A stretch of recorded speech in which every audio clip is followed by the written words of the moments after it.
Hello and good afternoon, everybody, and welcome to the press conference of Manila of Superman. Welcome. We're so glad to see you all. To those of you who were there last night and there yesterday morning, woo! Congrats, guys. We made it. Today is going to be an amazing day, of course. After yesterday, we had an incredible day with the cast at the first Superman red carpet fan event. And first, can we just say again, reiterate how much of an honor it is that in the world tour, Manila is the first stop. Can we give a big round of applause for that? Now, yesterday was about freaking out. Today, we're gonna get to know the cast and the creators a little bit more. We're excited to sit down with James, David, and Rachel to learn more about the film. And again, thank you guys so much for joining us today, especially to our friends from the media. Big winners, Oscar, grabe. You got all your toys signed last night. Good job, man. And all of our content creators, thank you so much for joining us as well today. And we know that some of you are from different regions as well and different countries. So welcome to the Philippines. We hope you're enjoying yourselves. And with that, let's kick things off with the trailer of Superman.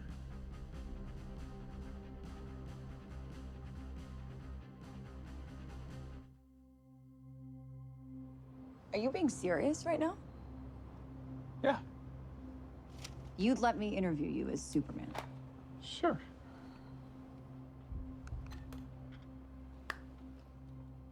Ready? Let's do it, Cronkite. Superman. Miss Lane. Recently, you've come under a lot of fire for I what know, some it's a might. lot of it's fire, it's a but- lot. Today, the Secretary of Defense said he was going to look into your actions. That's funny? My actions? I stopped a war. Maybe. Not maybe, I did. In effect, you illegally entered a country. This is how you're gonna be? I'm not the one being interviewed, Superman. Did you consult with the president? No. You seemingly acting as a representative of I the wasn't United States will representing cause anybody more except for me. problems around the world. And doing good. I would question myself in the same situation and consider the consequences. People were going to die.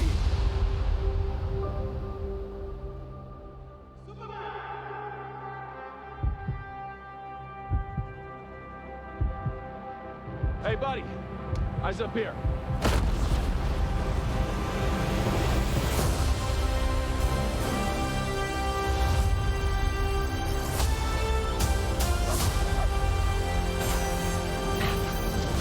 Your choices, your actions. That's what makes you who you are.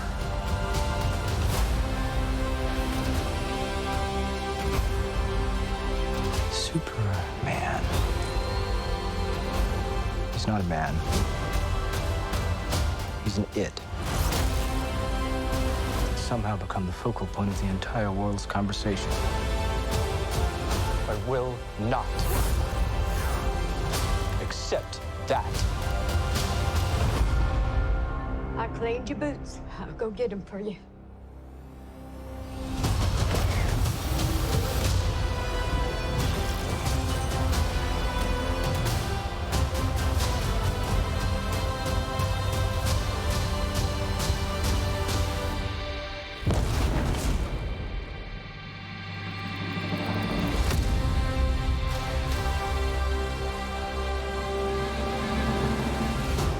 You have a dog?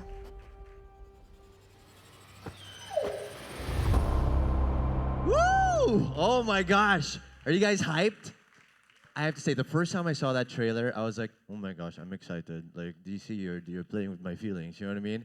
This is it, ladies and gentlemen. I will say this, right? We are going to be having a Q&A with the creators and with the cast.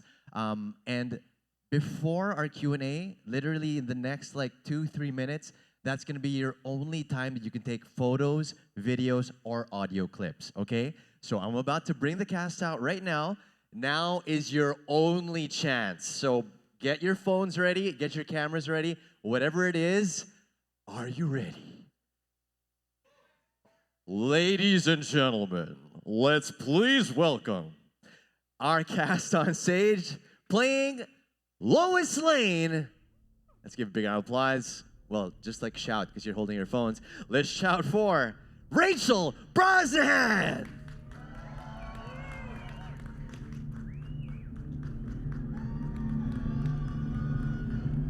That's it for Rachel, ladies and gentlemen.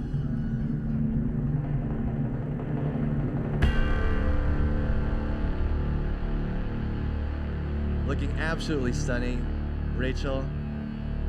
Thank you so much for joining us today. Yeah, you can just go right over there. Thank you so much. And now, our newest Clark Kent, Superman himself, David Corenswet.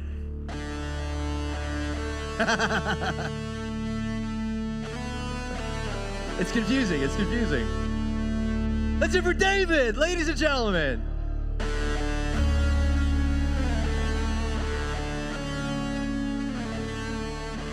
And now, it's time for us to welcome the writer and rock star director of Superman, the legend, James Gunn!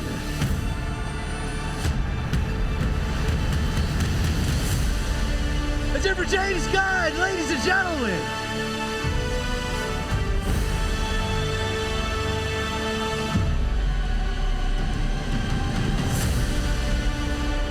Let's have another big round of applause for these guys, ladies and gentlemen. All right, can we have Rachel in the middle?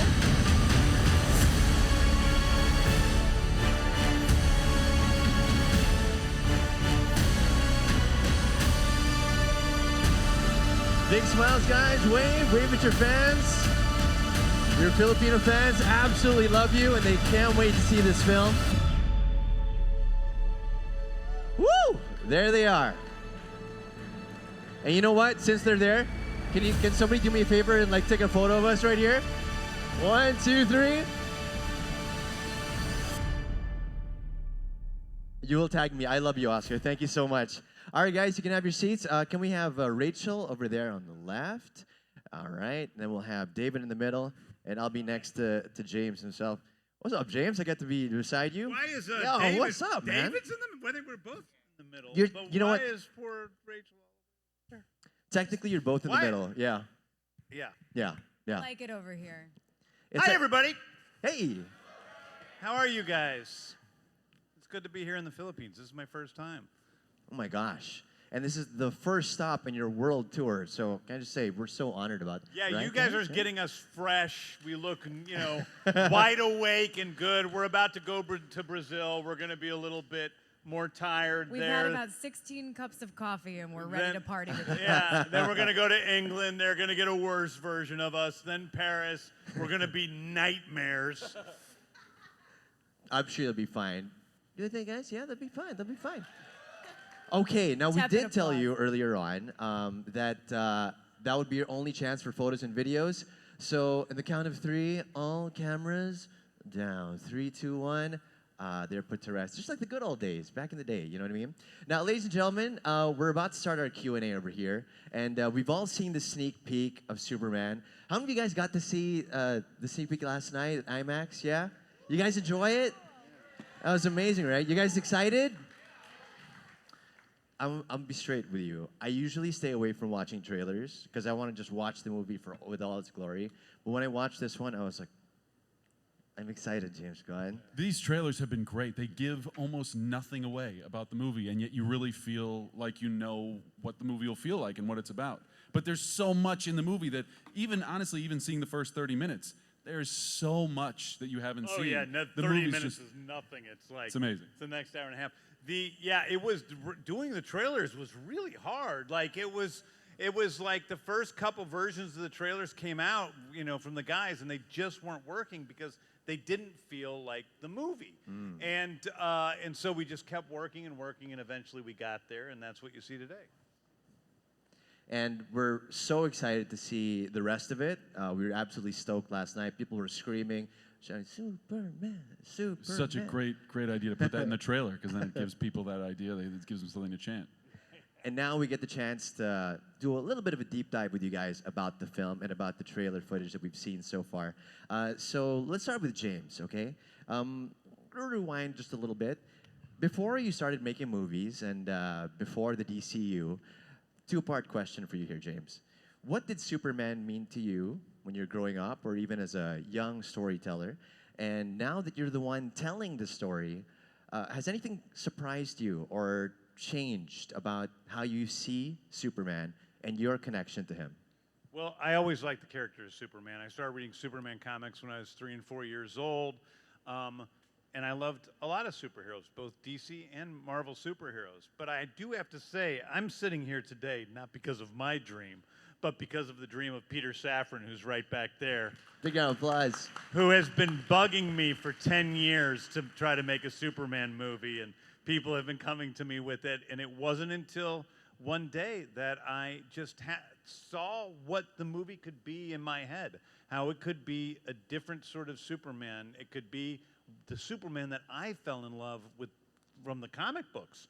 When I was a kid and I read the comics, I didn't start reading, comics in the, when I was a child and enter a world where there was only Superman and his origin story. I didn't know the origin story for a long time.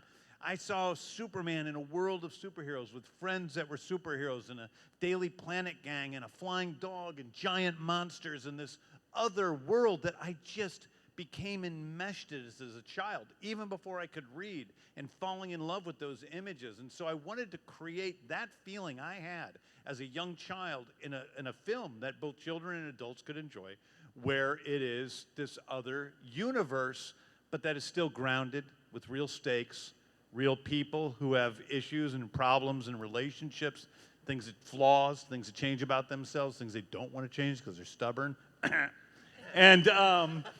And so it's, I think that it was a joy to me, the joy of my life, really, to be able to bring Superman to the screen in this way and not change a thing about the character, just give him more life and more ideas about who he is and focus on a time that, we haven't really focused on the character when he's falling in love. Ooh.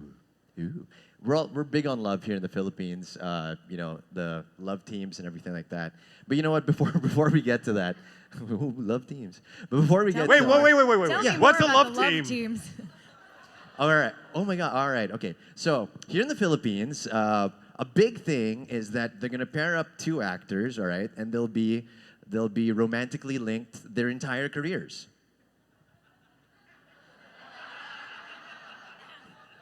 That's a love team. That's a love team. You are so leaving her hanging right now. That's why you should never sit on that side. All right. Now, before we touch on the love team aspect, right?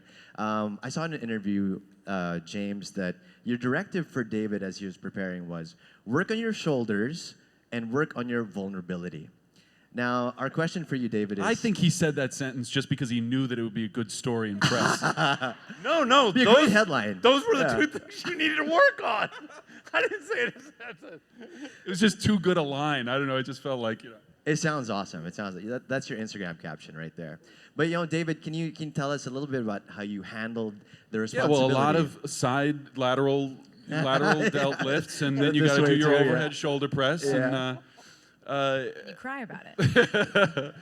So I started at the gym. The gym was the first place I started because soon after we had this conversation, the actors went on strike. And so James and I did not talk for several months, and we had no contact with the studio for the several months. And so all I had was my own really decision. James had very kindly said, "You're in good shape, but I want you to work on your shoulders." So it sounded to me like a pretty minor request. He didn't say, "Look, you're a skinny guy and you got to put on a lot of weight." But that was my thought. Was as in Christopher Reeve's words, I've been a stringed bean my whole life, and Superman is not a stringed bean. And so I decided that I wanted to, as soon as I could, put on as much weight as I could reasonably and healthily. And I had sort of wanted to do that my whole life. I've always felt a little bit skinny, like I couldn't quite fill out a T-shirt, and so I was really excited about that. But in that new level of gym commitment, 5-6 days a week, 2.5 hours, 3 hours in the gym, which I'd never done before in my life.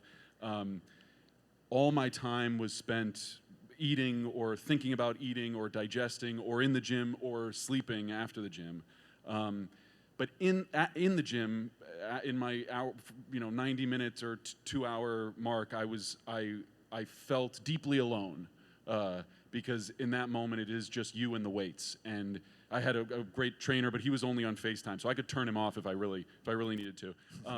But ultimately, when you take on a physical transformation like that, it's just you against your own mind, and whether you're going to get that extra rep in or do that extra set or stay those extra 20 minutes to do your shoulders at the end of a long push day. In that moment, you feel very alone, even while you're at the gym with other people. And so that was the first moment that I felt like I tapped into a central thing about Superman, which is that he struggles with feeling lonely and feeling isolated and alienated from the people he loves the most and the people he wants to be closest to. Lois and his colleagues at the Daily Planet and his adopted parents and his birth parents, and ultimately humanity. He wants desperately to be a part of them and to be connected to them, and he knows and feels that he ultimately isn't quite like them and fears that he isn't connected to them. And that, I thought, what a universal human experience, to be surrounded by people and to feel lonely. So that was my first way into the character. And, since this is not an origin story, was it challenging for you to portray that? We're like 3 years into his journey as Superman, yeah? Was it more challenging for you that it wasn't an origin story? No, it made it easier, because it's not that the origin story isn't important in the film. In fact, it's a big part of the film. It's just that we didn't have to see it play out. In the same way that you don't have to see, when you start with a character that means something in the public consciousness, you don't have to explain that they were born at this time in this place and they, Oppenheimer was born Yeah, now. exactly. Hey, we know his origin story. So the origin story plays a central role in the character's development and his crisis in this film. But it's much more fun to just jump into the middle where you're getting your ass kicked and you got to get back to the fight. That's a really straightforward and easy thing to play as an actor. And then the next thing that happens is, breaks into his girlfriend's apartment, and then that's like, that's another great.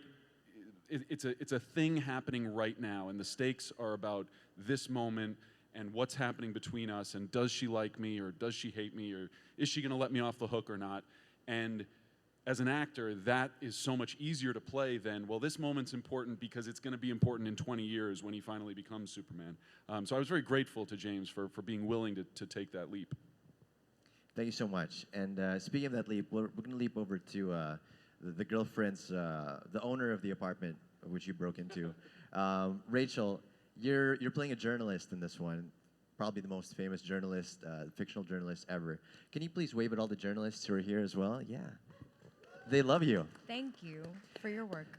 Now, it is 2025, so how do you modernize Lois Lane in a world where the definition of journalist evolves rapidly? I've said it before, but Lois is one of the characters that's evolved the most in the history of these comics. The way she looks has evolved. The sort of primary lens on who she is has evolved. Sometimes it's more about her relationship with Superman. Sometimes it's heavier on her role as a journalist. And we talked a lot, and I think one of the first questions I asked James before the audition maybe was, where does she fit into the canon of this character that is so familiar to so many of us and probably to so many of you? And you really talked about the importance of her journalism.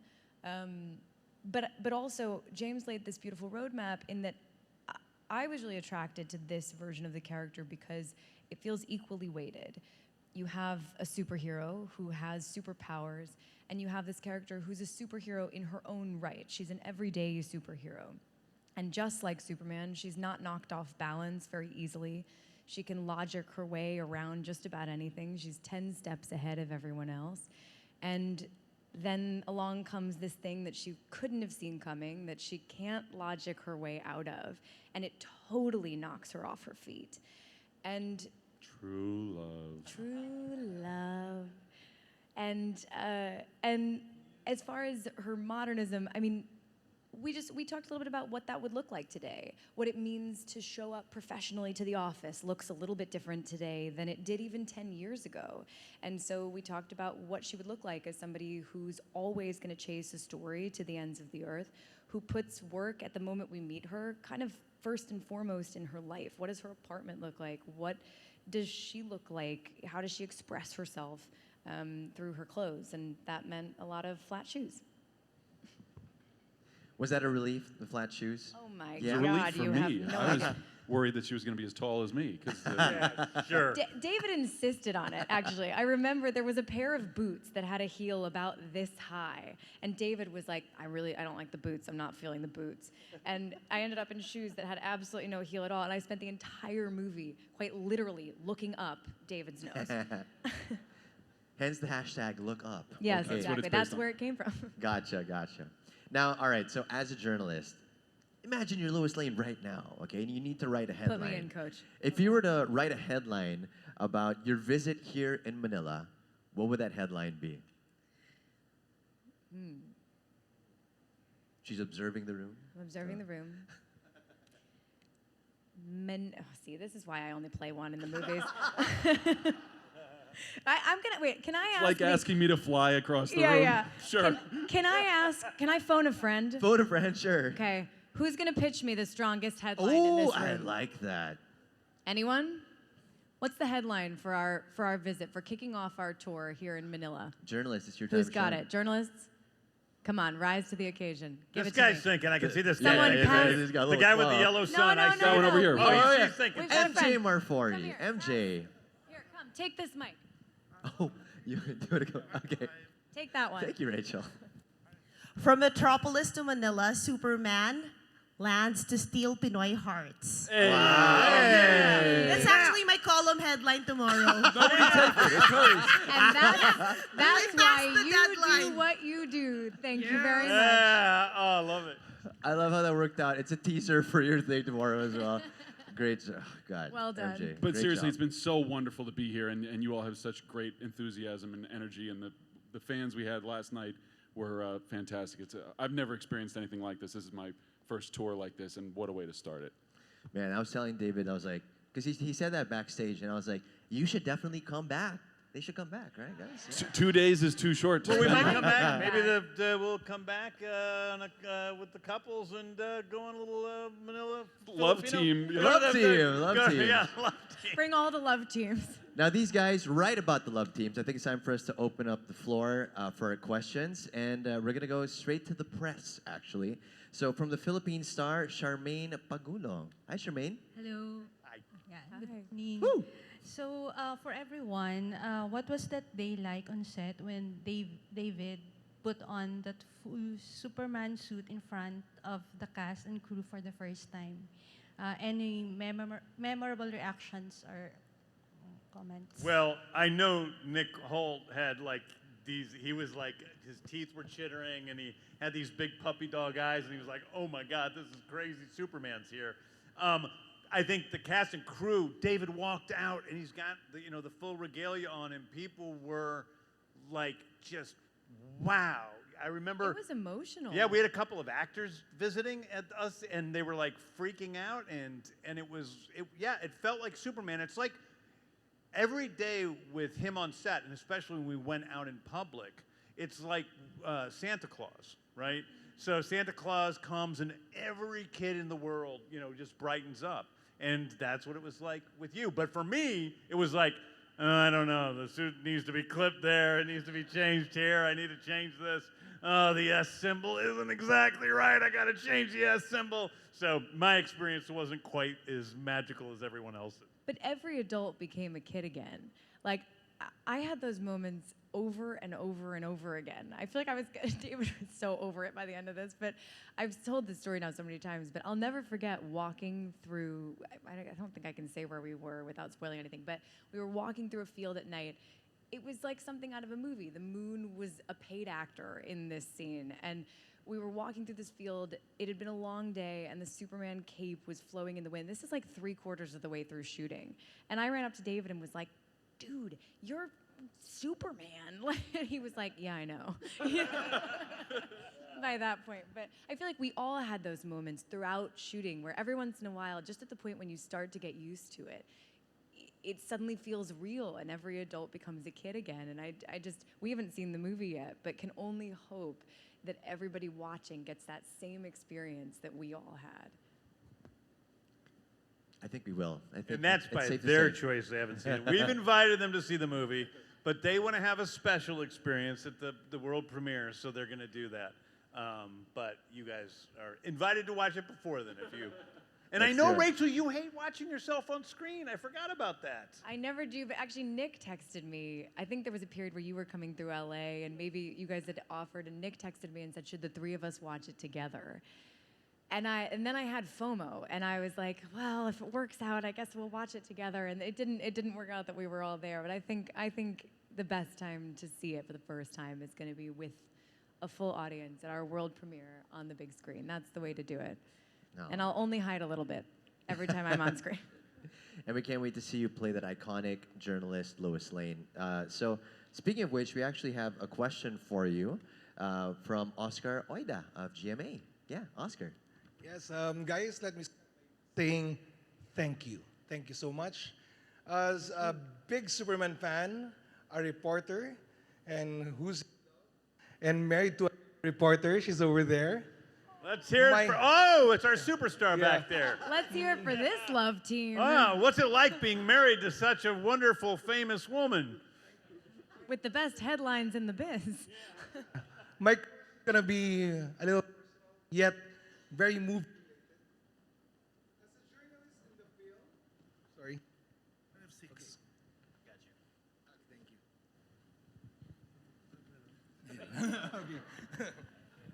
Okay, for David, as a journalist in the film, playing Clark Kent, how did portraying someone who hides a world-changing secret while working in a newsroom go into shaping your understanding of the role, especially when he's also in love with a fellow reporter? Well, there are versions of Clark Kent where he is really an intrepid reporter, and he's on Lois Lane's level, or even more impressive as a reporter than she is. I don't think... Well, wait. Never more impressive. Wait. No. Wait. Does he have a Pulitzer? I don't think that's the version we were doing. In our version, Lois Lane is the star reporter, and actually on the day that we meet our characters, I think the idea is that Clark has gotten his first front page piece on that day. And that's a huge day for him. He's never gotten the front page. He hasn't won the awards that Lois has won. He really is cosplaying as a journalist. That's his thing, is like he wants to hang out with these guys. He needs to have a day job. He needs to, be able to fit in that way. He loves journalism. He loves the idea of journalism, but he's not a serious journalist, at least yet, in the way that Lois is. And he'd like to think that he is, and that's why he has this little, this ace up his sleeve, which is that he has a very personal relationship with Superman, which certainly helps a journalist if you have access to somebody like that.